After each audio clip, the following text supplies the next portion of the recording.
ओम शांति। आज 19 जनवरी 2022 के बाप दादा के अनमोल मधुर महावाक्य सुनेंगे। मीठे बच्चे, कार्य व्यवहार करते बुद्धि योग एक बाप से लगा रहे, यही है सच्ची यात्रा।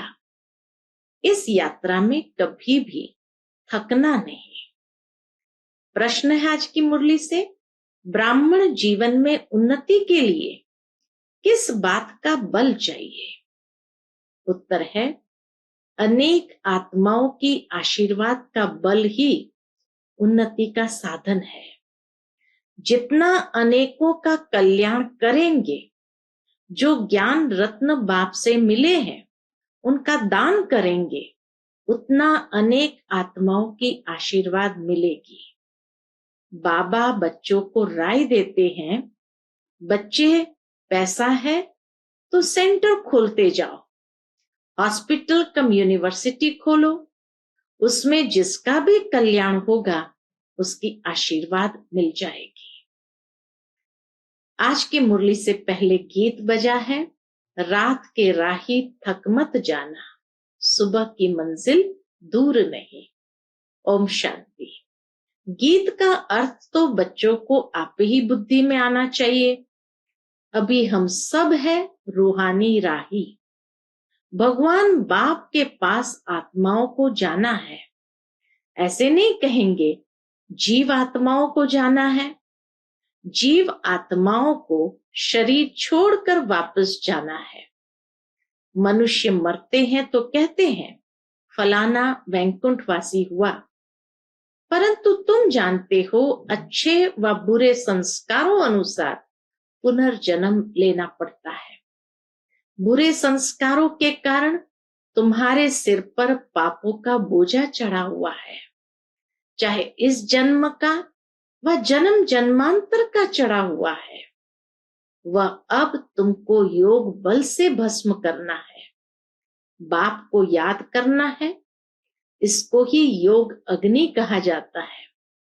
काम चिता पर बैठने से पाप आत्मा बनते हैं और इस योग अग्नि से फिर चढ़े हुए पाप भस्म होते हैं। तो ब्राह्मण बच्चे जानते हैं कि हम राही हैं। गृहस्थ व्यवहार में रहते, धंधा आदि करते, हमारा बुद्धि योग बाप के साथ है तो जैसे कि हम यात्रा पर है। बुद्धि योग बाबा के साथ है तो जैसे कि हम यात्रा पर है। इसमें थकना नहीं है, बहुत पुरुषार्थ चाहिए। ज्ञान तो बहुत सहज है। प्राचीन भारत के योग की बहुत महिमा है, परंतु वह गीता सुनाने वाले कभी भी ऐसा नहीं कहते कि शिव बाबा ने योग सिखाया। गीता में दिखाया है एक अर्जुन को ही बैठ कृष्ण सुनाते हैं। ऐसी तो बात है नहीं। यह तो मनुष्य से देवता बनना है और पांडव सेना है जरूर। पांडवों की सेना को ही नॉलेज मिलती है और पांडव पति ही देते हैं। मनुष्य को कुछ भी पता नहीं है। आगे चलकर बहुत लोग कहेंगे बरोबर गीता के भगवान ने 5000 वर्ष पहले ज्ञान दिया था, परंतु यह पता नहीं है कि किसने दिया था। किसने ये ज्ञान दिया? बाबा कहे मनुष्य ये नहीं जानते। कल्प की आयु का भी पता नहीं है। अपनी अपनी मत देते रहते हैं। गांधी गीता, टैगोर गीता, अंदर में नाम यही डालते हैं। कृष्ण भगवान वाच अर्जुन प्रति लड़ाई भी दिखाते हैं, परंतु लड़ाई की बात है नहीं। यहाँ तुम्हारी है योग बल की बात। उन्होंने नाम लगा दिया है लड़ाई का। जैसे चंद्रवंशी राम को बाण आदि दिए हैं, वास्तव में ज्ञान बाण की बात है। वह नापास हुआ इसलिए निशानी दे दी है। तो त्रेता युगी राम सीता का भी चित्र देना पड़े। घराने होते हैं ना, सूर्यवंशी घराना, चंद्रवंशी घराना। गीता में तो ऐसी बात लिखी हुई नहीं है कि भगवान ने गीता सुनाकर सूर्यवंशी चंद्रवंशी राजधानी स्थापन की। यह तो जरूर है कि गीता है आदि सनातन देवी देवता धर्म का शास्त्र। वह हिंदू कह देते हैं, दुनिया में मनुष्य तो कह देते हिंदू धर्म का शास्त्र। वास्तव में बाबा कहे गीता से ही आदि सनातन देवी देवता धर्म की स्थापना हुई है। अपने को देवी देवता धर्म का कह नहीं सकते। क्यों? क्योंकि अपवित्र है। यह जो कहते हैं झूठी माया झूठी काया झूठा सब संसार, सो तो बिल्कुल ठीक है। कुछ कुछ अक्षर शास्त्रों में भी राइट है। झूठ खंड में झूठे ही रहेंगे, सच खंड में है सच। सच खंड स्थापन करने वाला सच बतलाते हैं। भारत जो पूज्य था वही अब पुजारी बन गया है। पूज्य जो होकर गए हैं उन्हों की पूजा कर रहे हैं। जो पूज्य घराना था वह अभी कौन बन गया? बाबा कहे जो पूज्य घराना था वह अभी पुजारी है। इसलिए गाया जाता है आप ही पूज्य आप ही पुजारी। पूज्य डिनाइस्टी थी, पूरी राजधानी थी। अभी कलयुग में है पुजारी, शूद्र डिनाइस्टी। सूर्यवंशी कुल, सूर्यवंशी डिनाइस्टी एक राजधानी थी, फिर सूर्यवंशी कुल, चंद्रवंशी कुल। तुम बच्चों को समझाना है भारत ऐसा था। बाबा कहे तुम बच्चों को समझाना है कि भारत ऐसा था। चित्र तो है ना, सतयुग में भारत माला माल था। ये बेहद की हिस्ट्री ज्योग्राफी कोई भी नहीं जानते हैं। यह वर्ण भी समझाने के लिए जरूरी है। हम ब्राह्मण हैं, ऊंचे ते ऊंचे, इसको कहेंगे नया उच्च वर्ण। जब शादी करते हैं तो भी कुल को देखते हैं ना, तो तुम्हारा कुल बहुत ऊंचा है। बल ब्राह्मण तो दुनिया में वह भी बहुत है, ब्राह्मण तो दुनिया में वह भी बहुत है, परंतु संगम पर ब्रह्मा की संतान ब्राह्मण कुल होता है। वह यह नहीं जानते। यह नई बात है ना। मनुष्य समझते हैं इन्हों की शायद अपनी नई गीता बनी हुई है। वो समझते उनकी अपनी नई गीता बनी हुई है। यह तो तुम बच्चे जानते हो, बाप राजयोग सिखा रहे हैं। हम सो देवता बन रहे हैं, हम राजाई स्थापन कर रहे हैं। ऐसा और कोई भी कह न सके। वे तो जो पास्ट हो गए उन्हों की कथाएं बैठ सुनाते हैं। यहाँ हम महिमा तो गीता की ही करते हैं। बाबा कहे यहाँ हम महिमा तो गीता की ही करते हैं। तो मनुष्य समझते हैं ये गीता को मानते हैं। तुम जानते हो वह है भक्ति मार्ग की गीता, परंतु जिसने गीता सुनाई उनसे तुम अब डायरेक्ट सुन रहे हो। बंदर सेना भी मशहूर है, चित्र भी दिखाते हैं, hear no evil, see no evil, talk no evil. अब बंदर को तो यह नहीं कहेंगे, जरूर मनुष्य के लिए होगा। बल सूरत मनुष्य की है परंतु सीरत बंदर की है, इसलिए ह्यूमन बंदरों को कहा जाता है। बुरा मत सुनो, कान बंद कर दो। तुम बच्चे जानते हो यह है पुराना शरीर, इसे कुछ न कुछ होता रहता है। पुराने शरीर में कुछ न कुछ होता रहता है। कोई की स्त्री मरती है तो कहते हैं पुरानी जुत्ती गई, फिर नई खरीद लेंगे। शिव बाबा को तो चाहिए भी पुरानी जुत्ती। नई जुत्ती अर्थात नया शरीर, उसमें तो आना नहीं है। जो नए ते नया था वही अब पुराना हुआ है। बाबा कहते हैं नंबर 1 में 84 जन्म इसने लिए हैं। जो नंबर 1 पावन, सर्वगुण संपन्न, 16 कला संपूर्ण, उनको भी पतित बनना पड़े तब फिर पावन बने। अगर नंबर 1 आत्मा को पतित बनना पड़े तो बाकी सबको तो बनना ही है, फिर पावन बने।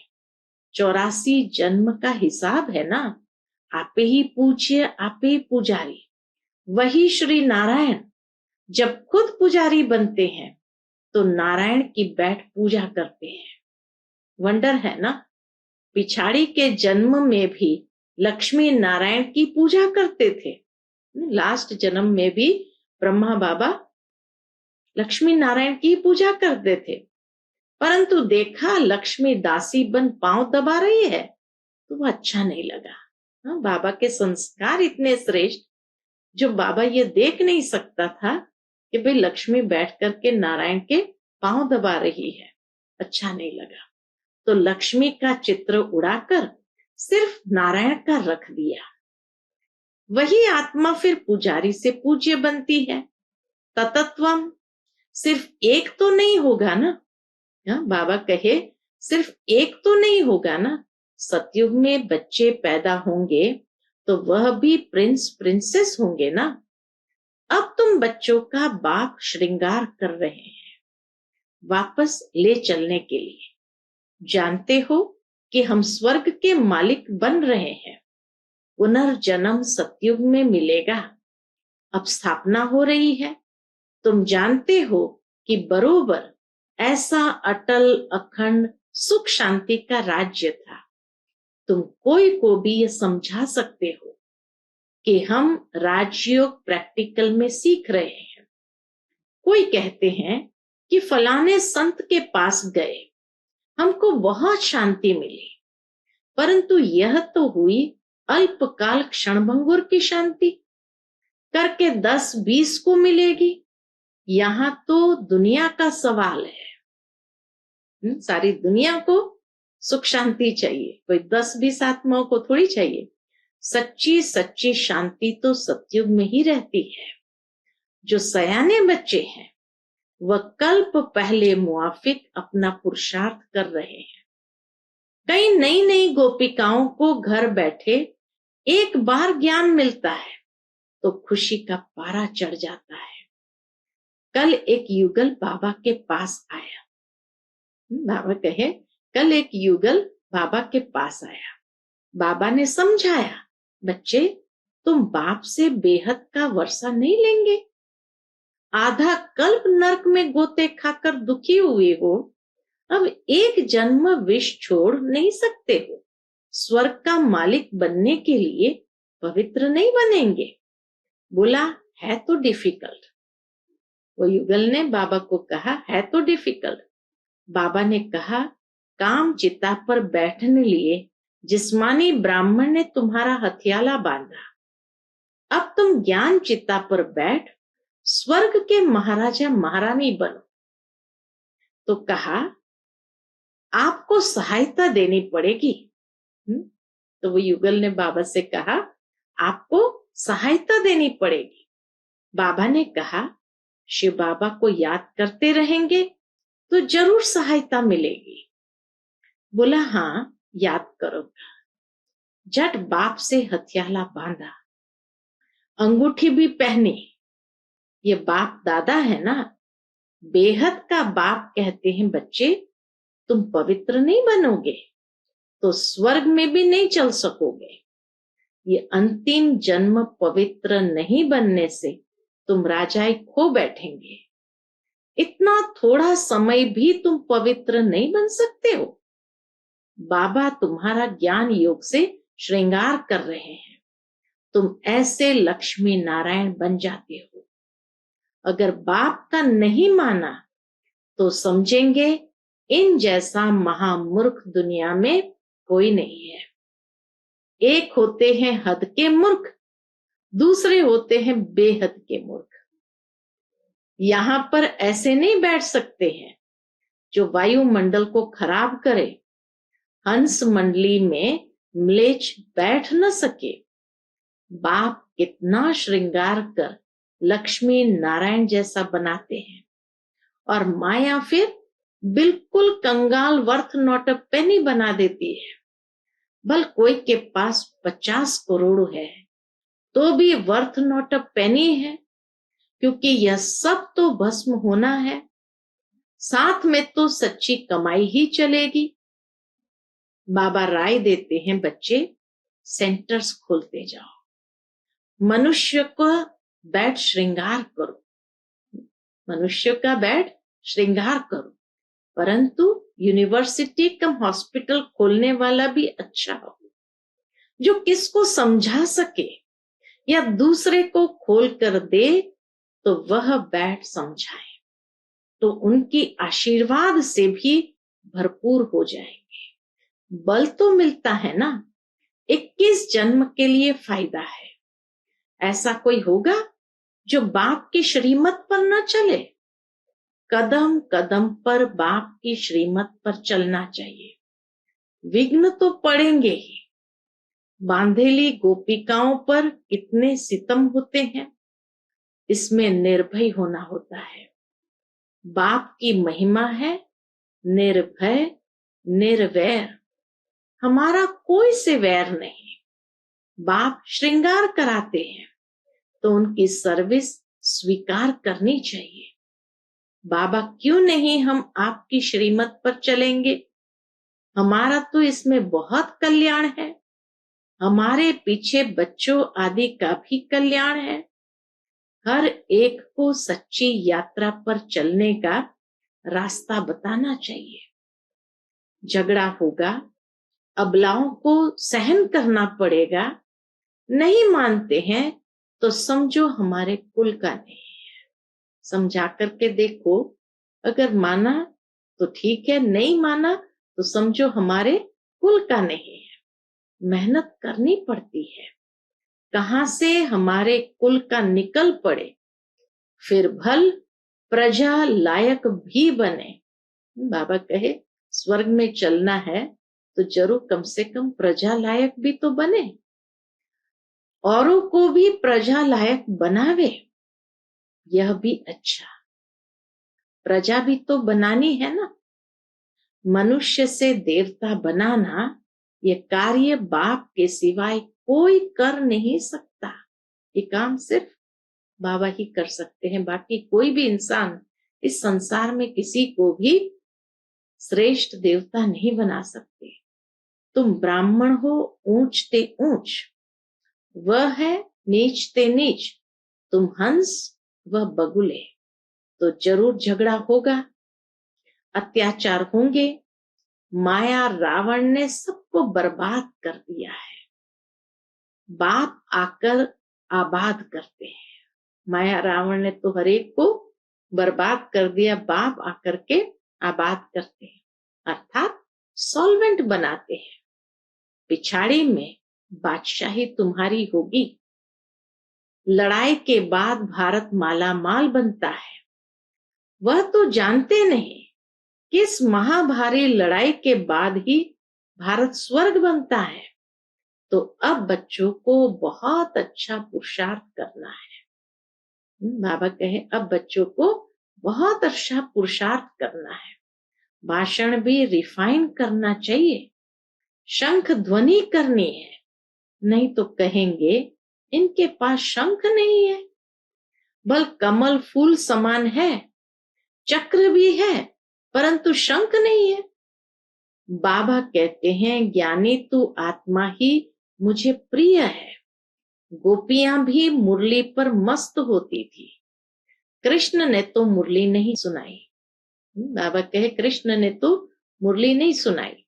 यह है श्री कृष्ण की आत्मा का अंतिम जन्म, जो चक्र लगाकर आई।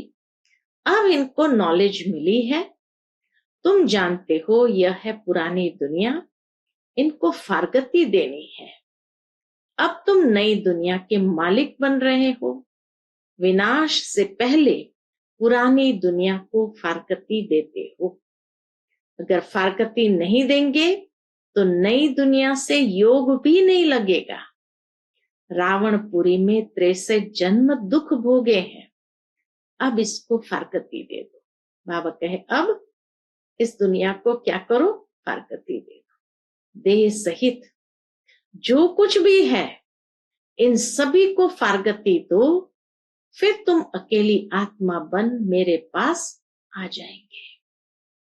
अच्छा, मीठे मीठे सिकिलदे बच्चों प्रति माता पिता बाप दादा का याद प्यार और गुड मॉर्निंग। रूहानी बाप की रूहानी बच्चों को नमस्ते। हम सब रूहानी बच्चों की रूहानी माता पिता बाप दादा को याद प्यार गुड मॉर्निंग और नमस्ते नमस्ते। शुक्रिया बाबा, शुक्रिया। आज की मुरली से धारणा के लिए मुख्य सार है। पहली पॉइंट, ज्ञानी तो आत्मा बन शंख ध्वनि करनी है, हर एक को सच्ची यात्रा सिखलानी है, अपनी प्रजा तैयार करनी है। दूसरी पॉइंट, बुद्धि से पुरानी दुनिया को फारकती देना है, नई दुनिया से बुद्धि योग लगाना है, निर्भय निर्वैर बनना है। आज का बाप दादा का मधुर वरदान हम बच्चों के प्रति है, व्यक्त भाव की आकर्षण से परे अव्यक्त स्थिति का अनुभव करने वाले सर्व बंधन मुक्त भव। व्यक्त भाव की आकर्षण से परे अव्यक्त स्थिति का अनुभव करने वाले सर्व बंधन मुक्त भव। प्रवृत्ति में रहते बंधन मुक्त बनने के लिए संकल्प से भी किसी संबंध में, अपनी देह में और पदार्थों में फंसना नहीं। संकल्प में भी कोई बंधन आकर्षित न करे, क्योंकि संकल्प में आएगा तो संकल्प के बाद फिर कर्म में भी आ जाएगा। इसलिए व्यक्त भाव में आते भी व्यक्त भाव की आकर्षण में नहीं आना, तभी न्यारी और प्यारी अव्यक्त स्थिति का अनुभव कर सकेंगे। आज का स्लोगन है, बाप के सहारे का अनुभव करना है तो हद के किनारों का सहारा छोड़ दो। बाप के सहारे का अनुभव करना है तो हद के किनारों का सहारा छोड़ दो। लवलीन स्थिति का अनुभव करने के लिए परमात्मा प्यार में सदा लवलीन खोए हुए रहो, तो चेहरे की झलक और फलक अनुभूति की किरणें इतनी शक्तिशाली होंगी जो कोई भी समस्या समीप आना तो दूर, लेकिन आंख उठाकर भी नहीं देख सकती। किसी भी प्रकार की मेहनत अनुभव नहीं होगी। अच्छा, ओम शांति।